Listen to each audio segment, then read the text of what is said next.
జడ్చర్ల పత్తి మార్కెట్లో ఏర్పాటు చేసిన మొక్కజొన్న కొనుగోలు కేంద్రం వద్ద బీజేపీ నాయకులు ఆందోళన చేపట్టారు. మార్కెట్లో సుమారు 50,000 బస్తాల మొక్కజొన్న కొనుగోలు నిలిచిపోవడంతో రైతులు తీవ్ర ఇబ్బందులు ఎదుర్కొంటున్నారని వారు ఆగ్రహం వ్యక్తం చేశారు. వెంటనే పెండింగ్లో ఉన్న మొక్కజొన్నను ప్రభుత్వం కొనుగోలు చేసి రైతులకు న్యాయం చేయాలని బీజేపీ నాయకులు డిమాండ్ చేశారు. రైతులు ఇబ్బందులు పడుతున్నప్పటికీ స్థానిక ఎమ్మెల్యే మార్కెట్ను సందర్శించకపోవడం బాధాకరమని విమర్శించారు.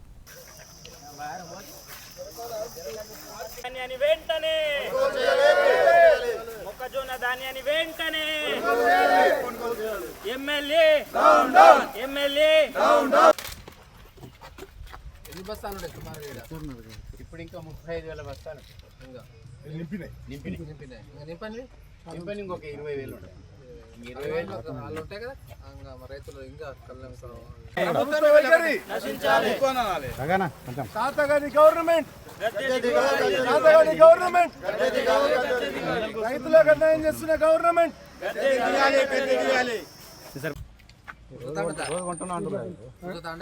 కొంటారు సార్. కొన్నూరు కరెక్ట్గా ఉంది, అన్ని కరెక్ట్ ఉంది, కానీ ఇక్కడ అమ్మాలో లేరు. ఏంటంటే అమ్మాలో లేరు, గోదాములు లేరు. ఈడ అమ్మాలు ఎత్తడానికి బాగానే ఉన్నారు. అక్కడ అన్లోడ్ కూడా ప్రాబ్లం వచ్చింది.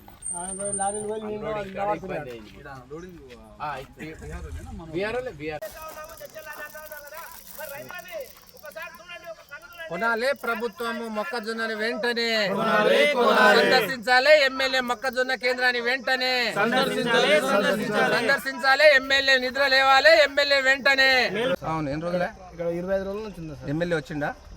అధికారులు వచ్చిరా? అధికారులు ఎవరు రాలేదు సార్. ఎందుకు కొట్టలేదు? మేము చెప్పు, అక్కడ చెప్పు. ఎంఆర్ఓ వచ్చింది. ఎందుకు రైతులకు రోడ్డు పాలు చేసిన ప్రభుత్వము, రైతులకు రోడ్డు పాలు చేసిన ప్రభుత్వము. రైతులకు న్యాయం చేయాలి, రైతులకు న్యాయం చేయాలి. ఇక్కడ కొనుగోలు కేంద్రంలో మేము ఇక్కడ అంతా పరిశీలించడం జరిగింది. ఇక్కడ సుమారుగా 40 నుంచి 50,000 బస్తాలు ఇవాళ కొనకుండా రైతులు గత 15 రోజుల నుంచి రాత్రనక పగలనక ఇక్కడనే ఉండి కొనుగోలు చేయకుండా ఈ ప్రభుత్వం రైతులకు రోడ్ల పాలు చేసింది. ముఖ్యంగా ఈ రాష్ట్ర ప్రభుత్వాన్ని నేను ప్రశ్నిస్తా ఉన్నాను. ప్రభుత్వం ఉందా? ప్రజాపాలన ఉందా? ఈ రాష్ట్రంలో ఇవాళ రైతులు కష్టపడి గత 4 నెలల నుంచి కష్టపడి పండించిన పంట కొనుగోలు చేయలే దుస్థితి ఈ రాష్ట్రంలో ఉంది. ముఖ్యంగా ఇవాళ మేము జడ్చర్లలో ఈ రాష్ట్ర ఎమ్మెల్యే రాష్ట్ర ప్రభుత్వానికి మా ఎమ్మెల్యేకి అడుగుతున్నాము. అయ్యా ఎమ్మెల్యే ఒకసారి రా, ఇక్కడ మొక్కజొన్న రైతులకు ఎందుకు వస్తలేవు? నువ్వు ఒక ప్రజాప్రతినిధివి, ఎమ్మెల్యేవి. ఇవాళ సమస్య ఉంది, రావాలే కదా, వాళ్ళ సమస్య గురించి మాట్లాడాలి కదా. ఎందుకు మాట్లాడతలేవు నువ్వని ఎమ్మెల్యేకి ప్రశ్నిస్తా ఉన్నాము. వెంటనే కొనుగోలు కేంద్రాల సందర్శించాలి. ఎమ్మెల్యే గారు స్పందించాలి. ఎమ్మెల్యే గారు మీకు ఒక సూచన చేస్తా ఉన్నా. ఈరోజు మనకి ఏది అవసరమో ఆ పని చేయండి. అది పక్కన పెట్టేసి ఇప్పపు సార తాగండి, ఇంకా పనికిరాని మాటలు చెప్తా ఉన్నావు. మనం ఇప్పపు సార తాగి పడుకున్నట్టున్నావు.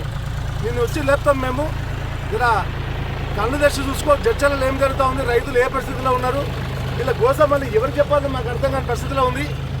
ఇంకొకసారి రేపు ఎల్లుండి లోపల ఇట్లా నువ్వు మేల్కొనకపోతే ఎల్లుండి మా కార్యాచరణ వేరే ఉంటుందని చెప్పి తెలియజేస్తాం.